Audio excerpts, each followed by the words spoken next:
Tama-tama, may pagkagawa ako sa inyo. Ano yung boss? O kaya sana, Bobby, ayusin natin to. Nagmamahal. Tonyo. Asan ba siya? Nasa opisina po, ma'am. Sa istasyon. Marami ginagawa eh. Sa susunod na lang kami mag-usap pagka hindi na siya busy. Si Tonyo na yung lumalapit. Di naman pala siya may kasalanan eh. Gusto ko lang naman mag-sorry siya eh. Kaya alam mo, sinasabi ko sa'yo, mahirap maging ma-pride. That's 5 million pesos for Bobby to forgo her claims. Kung kakalabanin ninyo ako, you will get nothing. Di wala.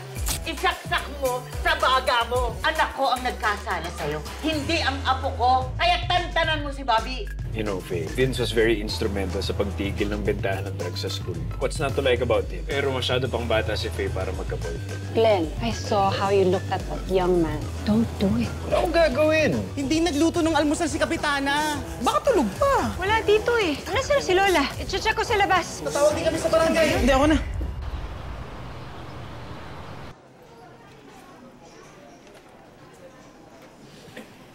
Oo nga.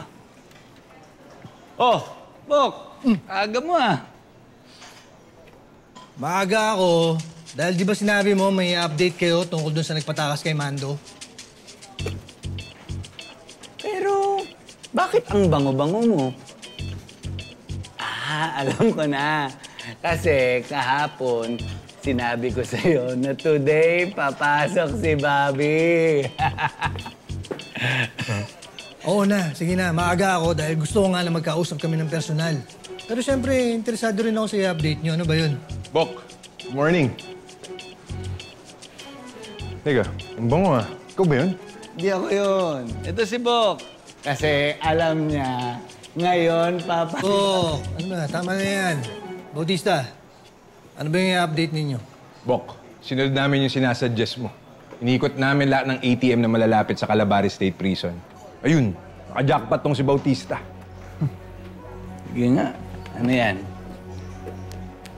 Sir, nakuha na ng CCTV ng bangko si alias Brando na nag-withdraw. Ano to? Ito na yun? Bautista naman. Lagi kitang kasama. Dapat overflowing with knowledge ka na. Tapos, ito lang yung nakuha mo. I'm so disappointed at you. Alam na natin itsura niyang lalaking yan eh. Bok, tingnan mo yung nasa kanan, no? Ayan, no?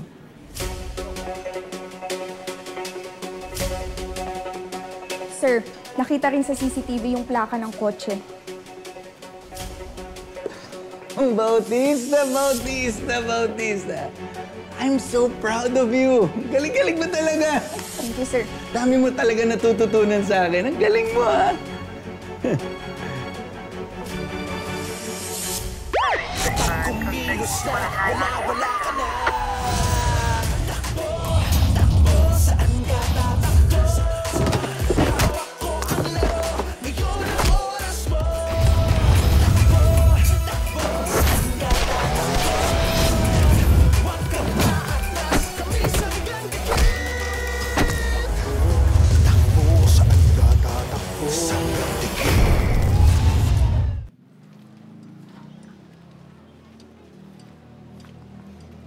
Ate, nakita niyo ba si Lola?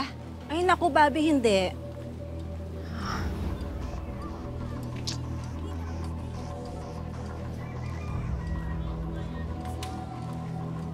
Bobby, Ano? tumawag na kami sa barangay. Wala daw si Kapitana dun. Nasaan na kaya si Lola?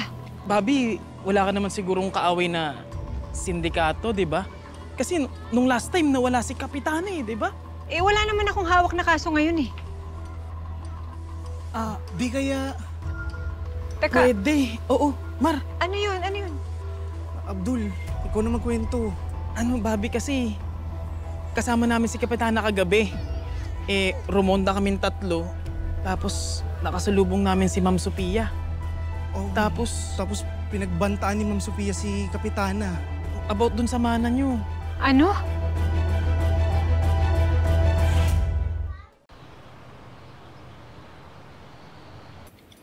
Ma'am, nasan pala kayo kagabi? Nung umuwi kami ni Faye, wala kayo dito. Well, I tried to talk to Bobby through her lola, pero inaway lang niya ako. Mommy, baka naman kasi combative ka kaagad when you went there. What's wrong with you, Faye? Every time na lang, you take her side over me, over our family. Faye, that's enough. If Dad were here, hindi niya magugustuhan na sumasagot ka kay Mom like that. Kuya, if Dad was here, kasama natin si Ate Bobby mag-breakfast. She will be part of this family.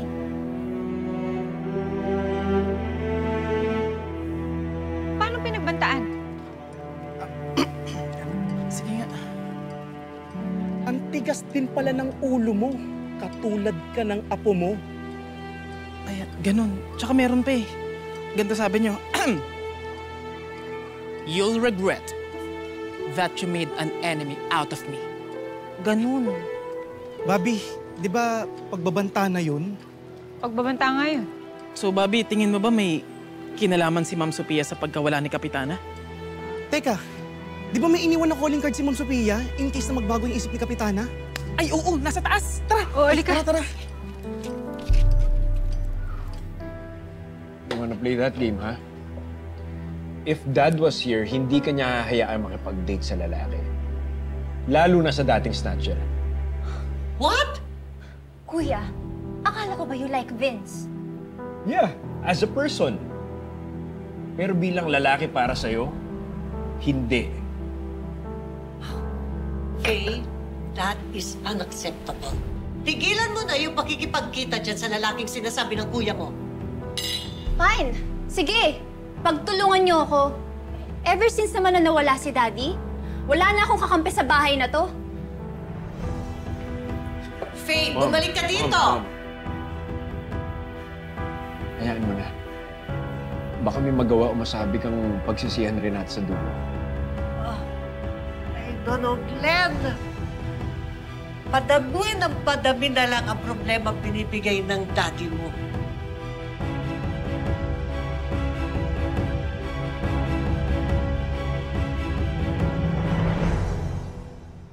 Kumusta yung pinaparagong contact sa Transportation Department? Nag-reply na ba? Aha, sir. Nag-follow up na po si Garcia. Chine-check lang po yung records ng kotse. May chance kasing fake yung ginamit na plate number. Kaya sana, kotse niya nga talaga to.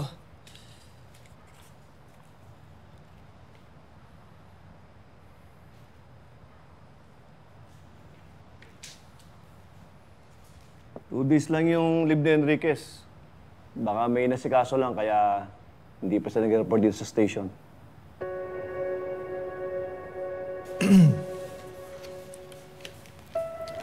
Masyado na ba akong obvious, sir? Oo, Bok. Para kang ang lutang eh. Pasensya na, sir. Ngayon lang talaga kami magkakausap ni Enriquez ng personal eh. Hindi umuubra yung patawag-tawag at lalo lang kami hindi nagkakaintindihan. Alam mo, Konde, isa lang ang masasuggest ko sa'yo. Pagdating sa babae, good luck. Dahil walang expert yan. I second the motion. Meron ako nakuha impormasyon. Yan yung address at taong hinahanap natin. Siya si Dante Eusebio. Konde, check mo yung address. Yes, sir.